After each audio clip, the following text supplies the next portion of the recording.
Sinimula na nga po mga ka-One Stories ng Utah Jazz ang paggawa ng move ngayong off-season matapos nilang i-trade ang point guard si Colin Sexton papunta sa Charlotte Hornets at makuha si Jusuf Nurkic. Base sa balita, hindi pa nga daw tapos ang team na ito sa paggawa ng trade. In fact, halos lahat ng mga key player inalok na nila. Kagaya na lang ng ating kababayan si Jordan Clarkson na balak nga nilang ipamigay sa isang contender. Ang problema, kinumpirma ngayon. Wala nga pong team ang may interes sa pagkuha sa kanyang serbisyo matapos ang manamiyang performance nito. Para nga sa inyong kalaman, pabagsak na nga ang laro ni Clarkson sa nakalipas na 2 taon sa pag-average na lamang ng 16.2 points, 3.2 rebounds, 3.7 assists.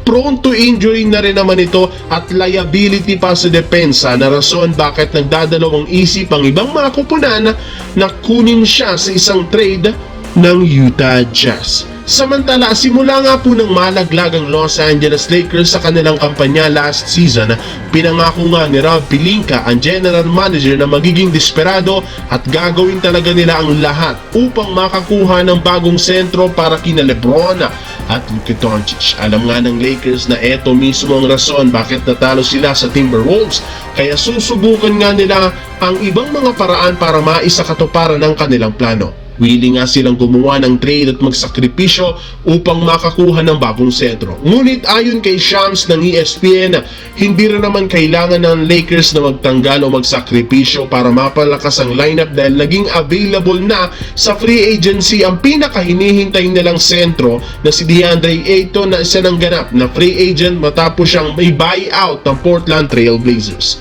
Ayon sa lumabas na balita, magkaparehas rin naman ang NBA agent nilang dalawa ni Luka Doncic, kaya hindi malabo na i-recruit nila ito papunta sa Lakers ngayong off-season. Anong masasabi nyo dito mga One Stories?